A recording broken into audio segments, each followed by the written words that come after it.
So this is my backing fabric that I'm going to be using, and I'm going to go ahead and use the same fabric for my binding strips. So I'm going to go ahead and cut those now before I, you know, I'm going to need to lay this out on the floor for the backing and, you know, sandwich the quilt together and everything. So I'm just going to cut my binding strips while I can. So I have this actually, it's folded by the width of fabric here, but then it is also folded over because this is 2 yards worth. But I'm gonna go ahead and I have this folded over so that I'm cutting basically 2 strips at a time. So I'm gonna go ahead and just, flip this around so that the folded edge is on the bottom here, so that I can align that with my ruler. So I'm gonna go ahead and take the folded edge down here and align that with one of the lines on my ruler so that I know that I'm cutting a straight line. And then this bottom piece here does come over a little bit, so I wanna make sure I'm cutting both of those. So just kind of fold it up and just make sure that I'm gonna be catching everything.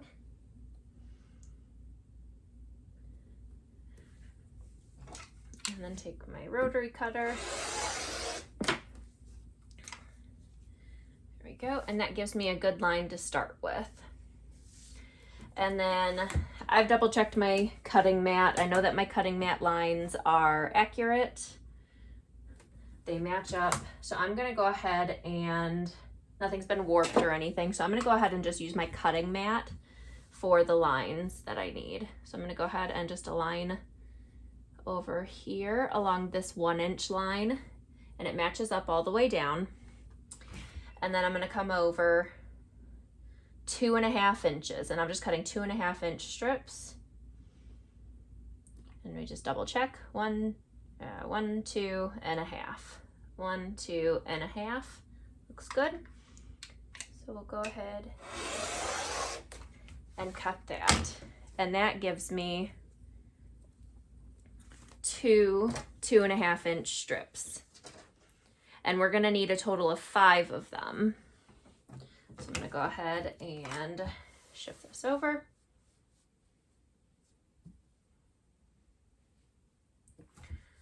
Again, come to the 2.5-inch line.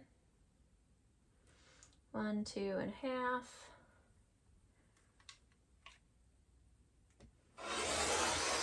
And cut that. So now I have 4 strips.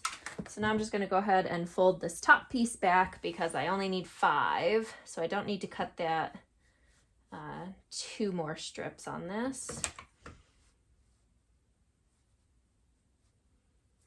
Okay. Keeps shifting. Okay. There we go. Perfect.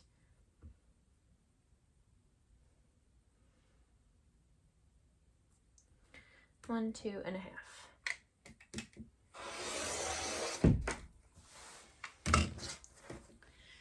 All right, and there we go. We have our 5 strips of the binding. So they all have a crease in the middle there. It's kind of hard to see, but there you go.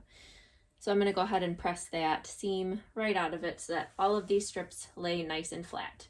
And I'm gonna do that to all of my strips. All right, so we have them all pressed over here, and I'm just gonna have them laying in a pile. They're not gonna lay in a pile long, so they're not gonna get wrinkled. But we need to go ahead and attach them so that all of these 5 separate strips are combined, into one long strip. So I'm gonna go ahead and just take 2 of them. And then what we're gonna do is take one and lay it right side up, and then take another one, and what we're gonna do is lay it diagonally across here so that it forms a 90-degree angle, just like that. And I am overlapping them so that the selvage is above the edge of this fabric over here, and then this piece going this way is beyond the selvage over here. That way I know that I'm going to be cutting the selvage off. So it's just saving a step. Instead of having to go through and cut the selvage off, it just combines it all in one step. So now I have them like this. I'm gonna go ahead And in the top right corner over here, I'm going to pop a pin in. And then in the bottom corner over here where the two pieces meet at that 90-degree angle, I'm going to pop a pin in right there. But I'm going to go ahead and draw a line from corner to corner.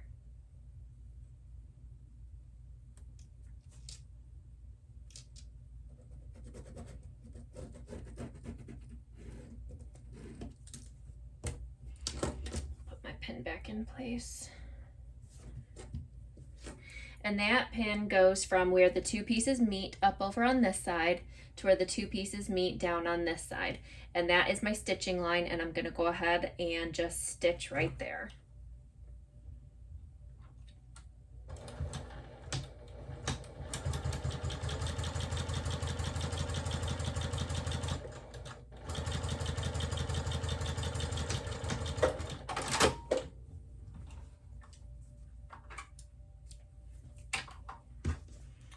Okay, so I have these two pieces stitched together from that corner to that corner, and I'll take my pins out. And before you trim, we're going to go ahead and trim this tail off, this little flap up here where the selvages are. But before you do that, you can confirm that you stitched it the right way from the right corner to the right corner. If you just fold it out, and it just combines into one long strip, and it looks good. So I'm going to go ahead, and you can use your rotary cutter or scissors or whatever. I'm just going to go ahead and eyeball about 1/4 of an inch.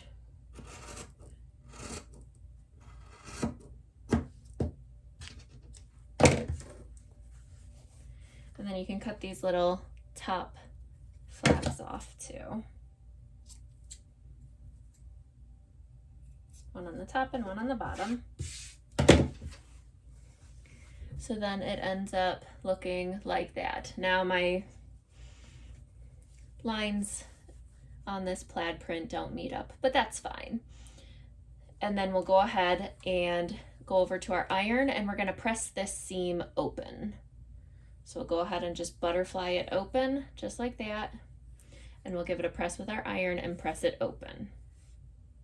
And then we're going to do the same thing to all of the strips, just going down to the next piece and attaching the next one same way that we did, and we'll just do that so that all 5 pieces, or until all 5 pieces are combined into one big long strip. So I'm going to go ahead and do that now. All right, so now this all of the binding is now one big long strip, and all of the seams are folded open, just like that.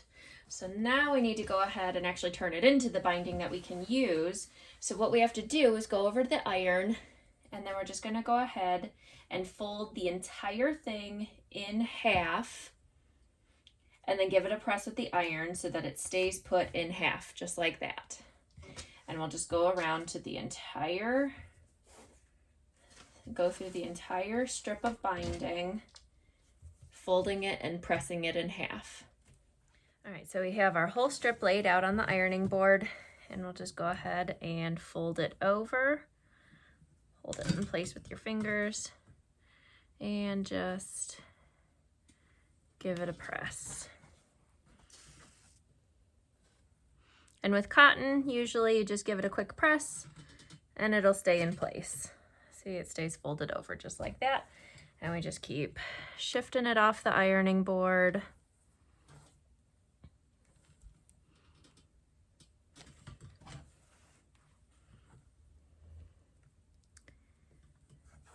So now you can see we're coming up to one of the intersections where we join 2 pieces together.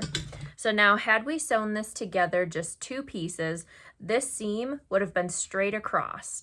So when we folded it in half, that seam would have been on top of each other, and it creates quite a bulky seam compared to when we have it on the diagonal like this.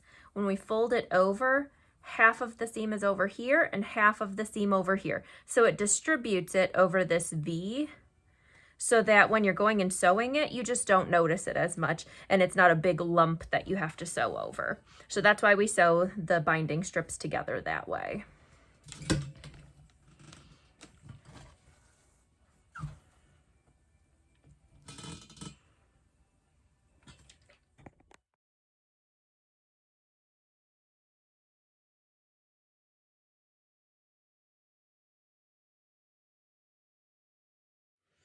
All right, and now we have all that binding. So we'll go ahead and set these aside. And now we can start sandwiching the quilt together.